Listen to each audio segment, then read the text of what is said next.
Saudara Ketua Badan Eksekutif Mahasiswa Fakultas Hukum Universitas Bung Karno Jakarta Muhammad Abdi Maludin mengaku menerima uang 20 juta rupiah untuk memindahkan aksi demonstrasi mahasiswa UBK dari Istana Negara ke gedung DPR RI.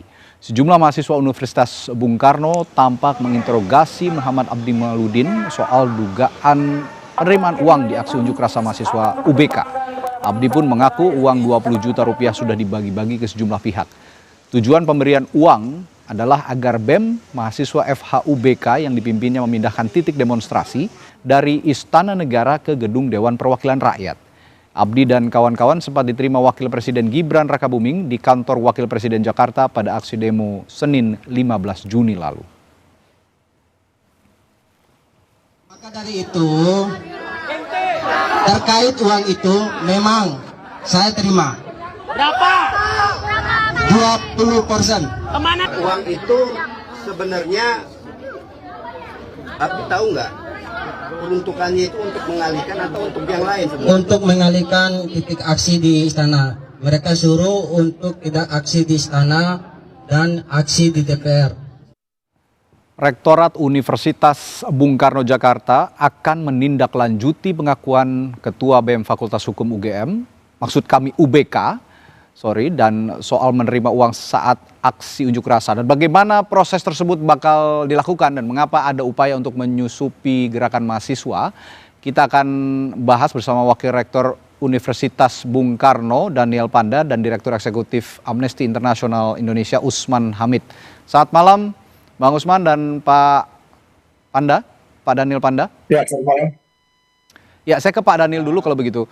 Siapa saja sih Pak yang diperiksa untuk mengklarifikasi soal ini sejauh ini?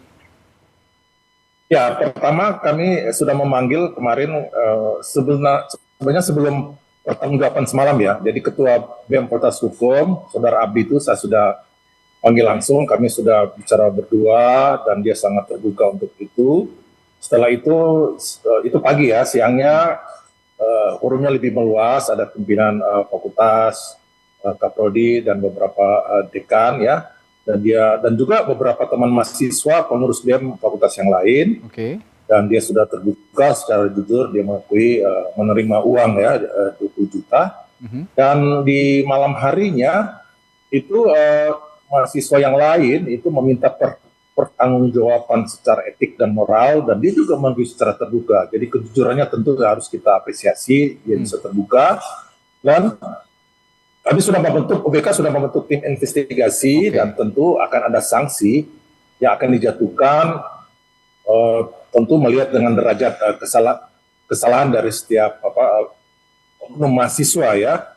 Tetapi sebelum itu dalam proses investigasi ini kami sudah mengambil langkah cepat dan tegas untuk menonaktifkan beberapa ketua BEM ya, oknum ketua BEM yang mereka mengakui ya secara terbuka menerima uang sebesar 20 juta.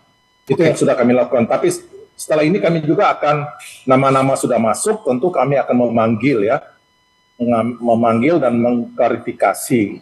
Ya, kami usahakan secepat mungkin sudah ada putusan ya, karena kami sudah ada selain tim di Bung Karno itu ada komisi etik ya. Komisi etik itu bertugas kalau ada dosen, karyawan atau mahasiswa yang melakukan kesalahan disiplin, yang melanggar peraturan kampus, tentu akan ada putusan yang akan dijatuhkan. Itu dulu Mas yang bisa kami sampaikan.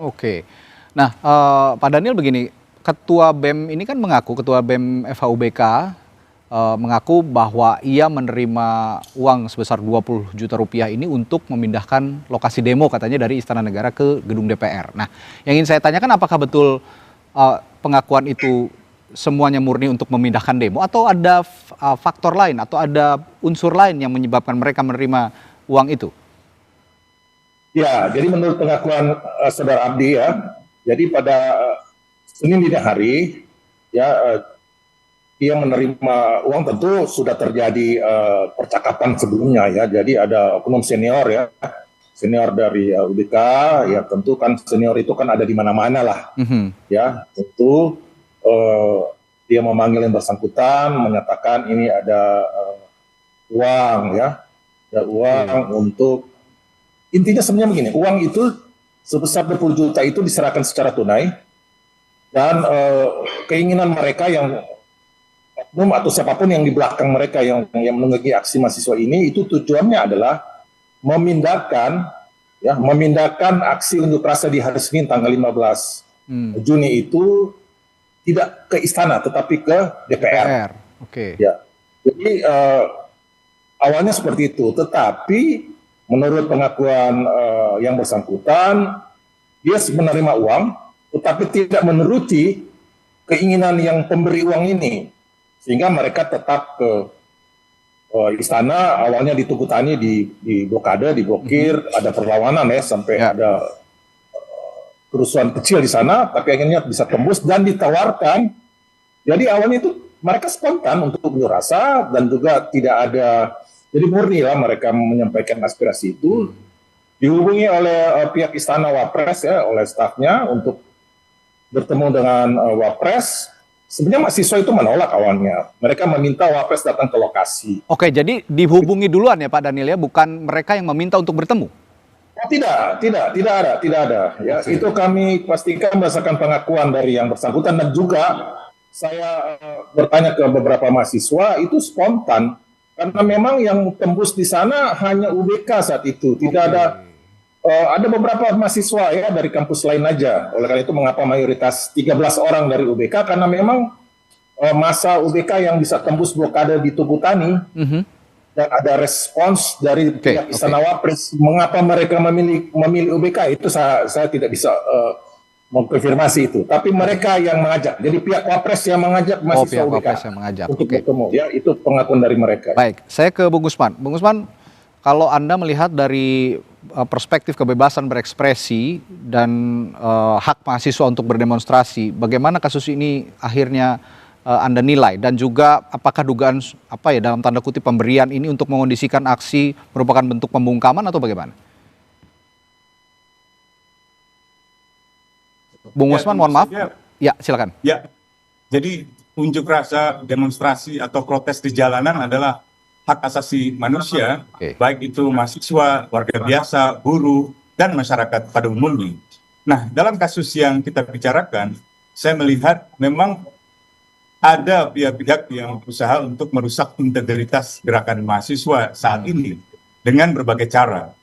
Untuk apa? Untuk mengorkestrasi aksi mereka yang diharapkan bisa sesuai dengan kepentingan elit gitu ya, atau misalnya membelokkan aksi-aksi mereka. Tetapi sebenarnya cara-cara semacam itu meskipun sudah sering kali dilakukan, tidak selalu berhasil, bahkan sering gagal.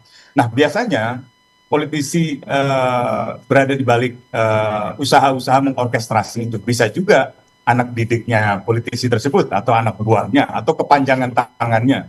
Biasanya lewat senior-senior aktivis atau siapapun yang sekiranya mereka bisa kooptasi gitu. Bisa saja diberikan proyek ya, dikasih uang dari mulai mungkin 2 juta, 5 juta, puluhan juta, ratusan juta, bahkan ada juga yang bisa sampai miliaran, tergantung dari senioritas, tergantung dari pengaruh. Tetapi usaha-usaha semacam itu seringkali gagal mencegah gerakan yang lebih besar.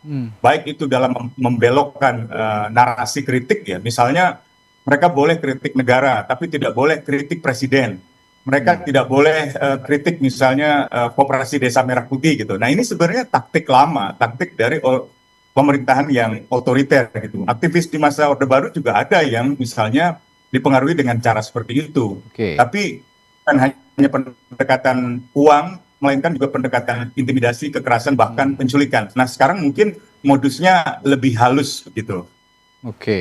Nah, kalau memang ada intervensi begitu ya dengan bentuk-bentuk yang saat ini sudah kita tahu bersama terhadap mahasiswa UBK ini, apa antisipasi yang harus dilakukan sebenarnya terhadap para mahasiswa yang ingin mengekspresikan, beraksi unjuk rasa, karena banyak juga mahasiswa yang memprotes ataupun merasa tercederai lah dengan peristiwa ini, Bung Usman.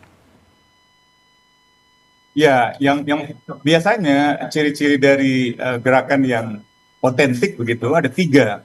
Yang pertama itu tuntutannya memang tuntutan yang dituangkan di dalam katakanlah pernyataan tertulis. Yang kedua, struktur kepemimpinannya terbuka, ya bisa dalam bentuk BEM, bisa dalam bentuk forum BEM se-Indonesia atau apapun namanya. Dan yang ketiga, kritiknya bisa diarahkan kemanapun, bahkan kepada puncak kekuasaan, misalnya presiden. Seperti tadi, mereka ingin bergerak ke arah istana, tapi kemudian dibelokkan ke arah DPR gitu. Nah, ini saya kira bisa kita jadikan ukuran lah untuk menilai mereka gitu. Nah, dalam kasus UBK sebenarnya bukan hal baru gitu ya. Jadi setiap zaman dari gerakan mahasiswa 60-an, 70-an, 80-an, 90-an itu seringkali memang ada usaha-usaha untuk mempengaruhi pemimpin mahasiswanya atau pemimpin gerakannya. Jadi bukan berarti dalam kasus ini karena UBK jadi mudah dibayar. Tidak, itu bisa terkena kampus manapun, bisa terkena kampus-kampus negeri, swasta, besar, tengah, atau kecil gitu. Nah, sekilas sebenarnya usaha untuk katakanlah mendorong adanya dialog sah-sah saja ya, meskipun mungkin sebagian akan menuduhnya itu ditunggangi, tapi itu tergantung apakah pertemuan misalnya dengan presiden, dengan wakil presiden, atau dengan pimpinan MPR, pimpinan DPR, itu memang merupakan kesepakatan dari para simpul-simpul massa aksi. Kalau misalnya ada mahasiswa berbagai kampus, apakah itu merupakan kesepakatan pimpinan-pimpinan kampus? Kalau sebuah kampus saja, apakah itu memang kesepakatan dari para fakultas misalnya gitu? Nah, justru kan kita berharap ada dialog, dan lebih jauh lagi kita berharap pertemuan itu benar-benar menghasilkan perubahan kebijakan. Nah, yang seringkali terjadi, pertemuan itu sekedar menjadi semacam simbol aja, seolah-olah pemerintah mendengar, seolah-olah istana mendengar, seolah-olah Senayan, DPR mendengar. Padahal sebenarnya itu hanya pencitraan saja untuk mengesankan bahwa mereka sudah mendengar, lalu mahasiswa misalnya diminta untuk meredakan tuntutannya. Nah, kadang ada juga bentuknya yang tuntutannya disaring gitu, disaring oleh penguasa. Nah, diskusi-diskusi dengan pemerintah, dengan pimpinan DPR itu harus terbuka, harus juga menyampaikan tuntutan yang otentik. Karena kalau tidak, misalnya kalau habis bertemu lalu berhenti gerakannya, atau kalau bertemu ternyata tuntutannya tidak disampaikan, maka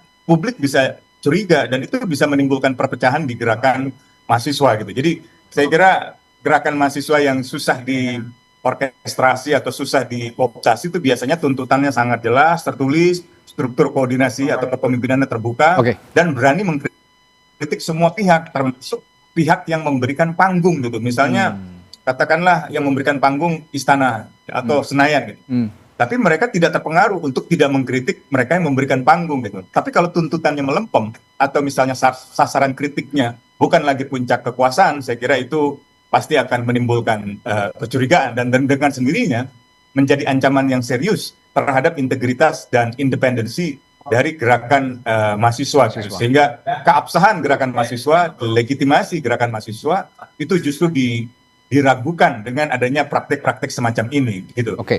Saya ke Pak Daniel dan kembali ke soal pengakuan Ketua BMFH UBK ini. Tadi pada saat berita pengantar juga dikatakan bahwa yang bersangkutan mengakui menerima uang 20 juta dan sudah dibagi-bagi. Nah, ini dibaginya kepada siapa dan sebenarnya siapa yang memberi, Pak Daniel? Ya, karena dalam aksi tersebut Saudara Abdi ini menjadi korlap ya, atau koordinator aksi, maka uang diserahkan ke dia. Nah, dia ke bagi-bagi pertama ke wakil ketuanya, terus ada anggotanya, ada ketua BEM Fakultas Ekonomi dan wakilnya. Jadi dari pengakuan dia semalam, dia memberikan itu kepada 4 orang ya. Jadi memang sangat terbatas pemberiannya, tetapi juga ada 2 orang senior juga yang menerima itu. Ya, jadi nama-nama atau inisial kan sudah beredar di media sosial, dan tentu itu kami mengapresiasi kejujuran Saudara Abdi untuk mengungkap itu. Jadi tadi malam ada pertanggungjawaban secara moral, ya kami apresiasi, dan bukan hanya sekedar jumlah uang, tetapi kepada siapa dia memberikan, nilainya berapa, ya dia memberi informasi itu sangat jelas, dan itu bentuk pertanggungjawaban moral dia kepada mahasiswanya. Nah, ini yang tentu harus kita lihat juga dari sisi yang lain. Tapi tetap saya bilang, kamu tetap salah. Apapun alasannya, ya kamu tetap bersalah, ya siap ada sanksi. Oleh karena itu hari ini kita sudah nonaktifkan beliau, sehingga dia tidak lagi mengklaim ya sebagai ketua BEM ya. Jadi ini karena ini kampus intelektualitas, dunia ilmiah, dunia yang jujur, tentu nilai-nilai moral, etika, dan kejujuran ini harus kita kedepankan. Ya, padahal ini soal siapa tadi yang memberi, sudah ada pengakuan juga dari Abdi? Iya, tadi saya sudah sampaikan yang memberi itu alumni senior. Dan alumni ya, alumni seniornya yang memberi. Alumni itu dia mendapatkan dari oknum kepolisian.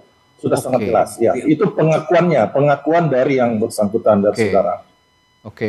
Cuma untuk selanjutnya pembuktiannya tentu ya, tentu saja nanti kita telusuri lebih lanjut gitu.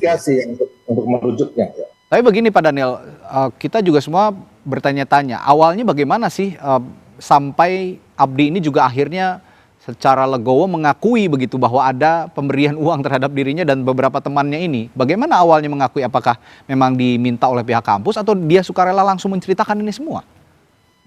Ya tentu kan kami pertama mendapat informasi dari beberapa teman mahasiswa ya, bahwa ada indikasi ya yang bersangkutan menerima aliran dana. Ya tentu kan kita harus mencek dan lain sebagainya. Jadi kita sudah bergerak juga ya, informasi yang masuk. Jadi kami pihak universitas itu sudah sebelum kejadian kemarin kita sudah melakukan beberapa langkah-langkah untuk meminta pertanggungjawaban kepada mahasiswa-mahasiswa. Nah, kita dapat info tersebut, saya panggil ya, karena saya sudah kuat dapat bukti, saya panggil, dia mengakui ke saya ya. Secara kita bicara empat mata di ruangan saya, nah itu akhirnya pengakuan itu menjadi lebih kuat. Tadi malam secara terbuka dia sampaikan kepada ratusan mahasiswa UDIKA sebagai bentuk pertanggungjawaban dia. Dan ini juga secara gentleman begitu ya dilakukan oleh dirinya untuk mengungkap fakta. Betul sekali. Itu juga terbuka, itu keberanian yang luar biasa loh. Ya, jadi berat juga sebenarnya untuk mengakui seperti itu. Ya, Bung Usman, karena kata Pak Daniel tadi sudah, meskipun ini masih dugaan, tapi ternyata ada dugaan bahwa ada oknum kepolisian yang juga memberikan sejumlah uang ini. Nah, menurut Anda jika situasinya seperti ini, apakah perlu juga ada penjelasan dari polisi? Bisa saja, tergantung dari hasil investigasi di UBK. Saya dulu pernah mengajar cukup lama di UBK, khususnya untuk program hukum bagi para anggota kepolisian di berbagai polsek, polres. Dan banyak sekali mahasiswa di UBK yang juga seringkali merupakan anggota kepolisian. Jadi bisa saja anggota kepolisian yang dimaksud sekedar merupakan senior dari UBK. Tetapi seandainya dalam investigasi di UBK itu menemukan semacam indikasi bahwa itu dari instansi resmi, tentu saja itu perlu penjelasan resmi dari pihak kepolisian. Tapi pihak kepolisian juga saya kira lebih baik proaktif untuk menjelaskan gitu. Karena bagaimanapun juga negara, termasuk di dalamnya kepolisian, itu kan punya kewajiban untuk memastikan bahwa dialog semacam pertemuan antara mahasiswa UBK dengan wakil presiden misalnya, itu kan harus transparan gitu, harus terbuka gitu. Baik itu prosesnya, katakanlah komunikasi awal, biasanya dalam demonstrasi itu ada jajaran kepolisian yang membangun komunikasi dari jajaran Intelkam. Biasanya mereka mencoba membantu untuk mempertemukan atau mengkomunikasikan dengan instansi yang didemonstrasi. Saya ingat tahun lalu misalnya Trisakti berdemo di depan Balai Kota gitu. Lalu pihak Intelkam mencoba untuk menemui atau membangun komunikasi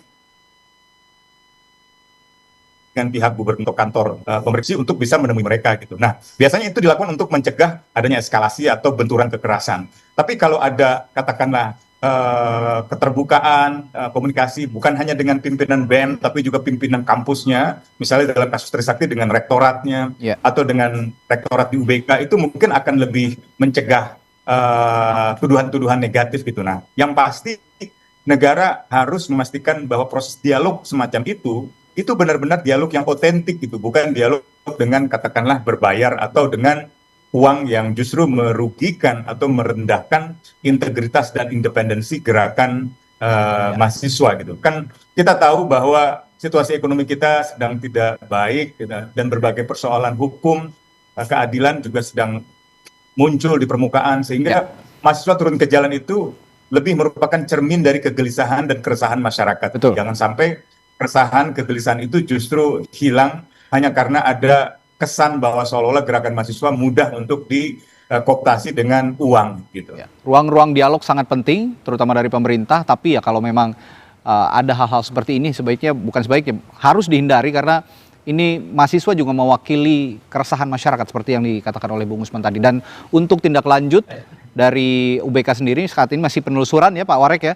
Nanti kalau sudah ada mungkin juga dari pihak Rektorat UBK akan mengungkapnya kepada publik sehingga proses investigasi dan juga penelusuran apakah ini memang ada kaitannya dengan pihak instansi pemerintahan atau tidak, ini akan disimpulkan lebih lanjut nanti oleh pihak Rektorat UBK. Baik, terima kasih Pak Warek, Universitas Bung Karno, Daniel Panda, dan Direktur Eksekutif Amnesty International Indonesia Usman Hamid telah memberikan informasi dan perspektifnya di Sapa Indonesia Malam. Kita jumpa lain waktu, selamat malam, sampai jumpa. Selamat malam.